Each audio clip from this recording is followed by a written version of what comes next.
Welcome to Phenax Crank. I hope you're excited to get some good mill action and some black blue Tezzeret. It's a lot of fun to get that going too.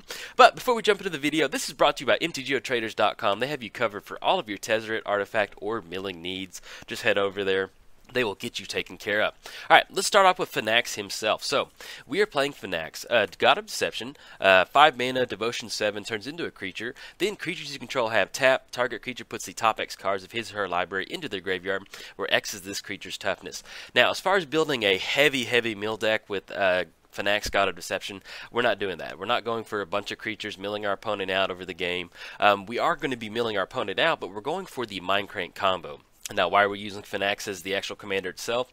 Phenax allows us to go at instant speed for the combo. You know, once we get Phenax down, even if Phenax doesn't have haste, that ability is granted across all of our creatures. So if we get Dustmantle Guildmage down, we can activate that ability and tap one of our creatures to make sure we can get cards into our opponent's graveyard.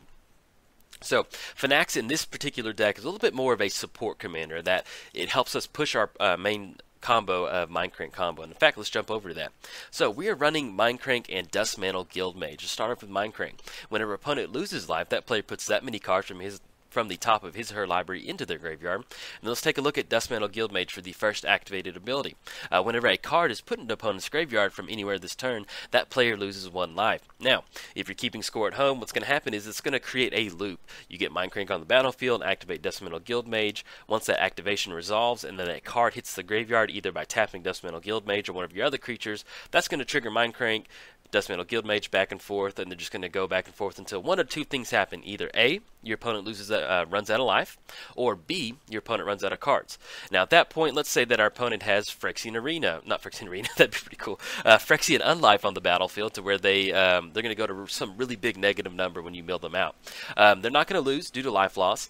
You pass the turn back over to them, they have no card to draw, and then they're going to lose the game. Now, what if your opponent has some of the OG Eldrazi in there? Not going to matter. The combo doesn't really care about that, because once that once that Eldrazi creature hits the graveyard, that triggered ability of shuffling everything back in goes on the stack, but you're still going to have that Dustmantle trigger or the Mindcrank trigger of where it hit the actual graveyard itself, so they shuffle their library, and then they're going to have to put another card back in. So it's going to keep cascading like that to where, like I said, one of two things happen. Either A, they run out of cards, or B, they run out of life. Now, ways to kind of get into the combo. We're running a few different tutor lines in here. We've got Disciple of Deceit, Dimir Infiltrator, and Videlican Aether Mage. These are our creature packages. Disciple of Deceit works great with Phenax tap ability. We're not really wanting to swing in with a 1-3. That's really not that good. Especially late game, it's going to be hard to push in with that damage. So having that tap ability with Disciple of Deceit, it just turns your entire hand online for whatever you want. And especially with us running some running a lot of Tezzeret stuff in here, you know, specific artifacts, being able to tap Disciple of Deceit, kind of search up whatever you need, really helps you put an alternative game plan. The Dimir Infiltrator, it has a transmute for 3. It allows us to kind of search up Dustmantle Guildmage or Mindcrank, because it has to do it does have a converted mana cost of 2. And then Videlican Aether Mage, which is absolutely lovely. I love Videlican Aether Mage. This is wizard cycling, and Dustmantle Guildmage is a wizard. So for 3 colorless mana, instant speed with cycling, you can discard this from your hand and then search up Dustmantle Guildmage. Trust me, you'll always get a funny look whenever you go for wizard cycling. I think, if I'm correct, I think Videlican Aether Mage is the only card with wizard cycling. So you're going to get some funny looks with that one, but hey, it's a really good card for finding Dustmantle Guildmage. Outside of the creatures, we're running a few spells that allow us to kind of search up some artifacts. Fabricate, once again, it can be used for Mindcrank or any of our utility artifacts. Same thing with Weird Invention and Reshape. Now, let's say that something does happen to Mindcrank and it hits the bin.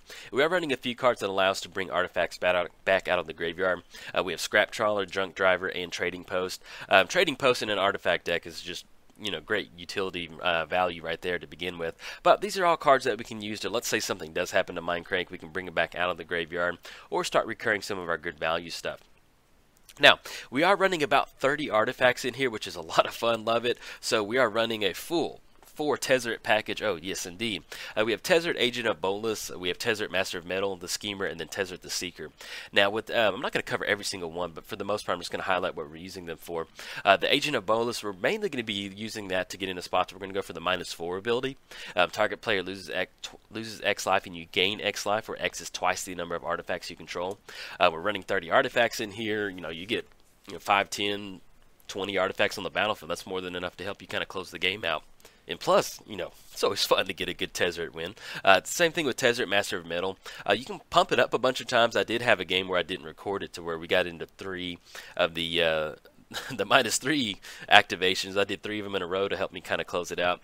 Tezzeret the Schemer, that's probably going to be our weakest Tezzeret. There's not really a lot going on with Tezzeret other than just the +1 ability allows us to put more artifacts on the battlefield, and then hopefully, you know, we can use the -2 ability to kind of start pinging some. That's probably about the best use of Tezzeret the Schemer, is using that -2 ability. Outside of that, it's just not really that good. And then Tezzeret the Seeker allows us to, we don't really have a lot of artifacts that we're looking to untap. I mean, we do have some mana artifacts, but main thing we're going to be using Tezzeret for is the -X ability, to where we can search our library for an artifact that we need to kind of get it onto the battlefield. Now, outside of the Tezzeret game plan, we are running some very light stacks effects in here. We have Ensnaring Bridge, Crawl Space, and Torpor Orb. Winter Orb would actually work really good in here, but I'm not an evil person and I hate that card, so I'm not running it in here. But if that's something you want to go for, if you want to build a black-blue Tezzeret deck, Winter Orb would be something that you can definitely look at as far as putting in there. It is not in here strictly because of personal taste. I hate that card. But yes, Ensnaring Bridge. This is going to be the main stacks effect that you want to use for the deck. You're looking to run as many artifacts as possible. We don't have a ton of redundant card draw in here, and so Ensnaring Bridge is really going to allow us to A, buy time to find the Mindcrank combo, or B, get into a Tezzeret ultimate or a position to where we can kind of win with the Tezzeret ultimate. So, if you're going to build something like this, you definitely want to run a little bit of light stacks effects in here. Now, outside of these stacks effects, we do have some good utility cards in here. Contraband Kingpin is an all-star in the deck. I mean, not that great, but it's just one of those things where you get so much value from Contraband Kingpin. I love it. It has lifelink, and then whenever an artifact enters the battlefield under your control, you get to scry 1. Most of the time, your opponent's not going to do anything against Contraband Kingpin when you get it down on turn 2, so you just keep playing your Welding Jars, your Executioner's Capsules, your Artifact Lands, and you keep getting those scries, and love it. Really good card. I was really happy with Contraband Kingpin. There's multiple times where I didn't want to push the Mindcrank combo, and I strictly just searched up Contraband Kingpin just to kind of get that scry going. But yes, enough about him. Outside of that, we are running stuff like Welding Jar to protect the Mindcrank combo and Executioner's Capsule to make sure that we still have some removal and keep up our artifact count. Now, we are running stuff like Sorcerer's Spyglass and Baleful Strix. Both of these are artifacts. You know, we can use the Spyglass to kind of shut down our opponent's Planeswalkers. The Baleful Strix accounts for our artifact count, and we get an extra card drop. That's going to be it for the deck as far as we got rolling today. But yeah, Mindcrank combo and Tezzeret. I do have 3 gameplay videos for you up right now, so if you want to check them out, head on over there. And if you enjoyed the video, like and subscribe. Thanks. Bye.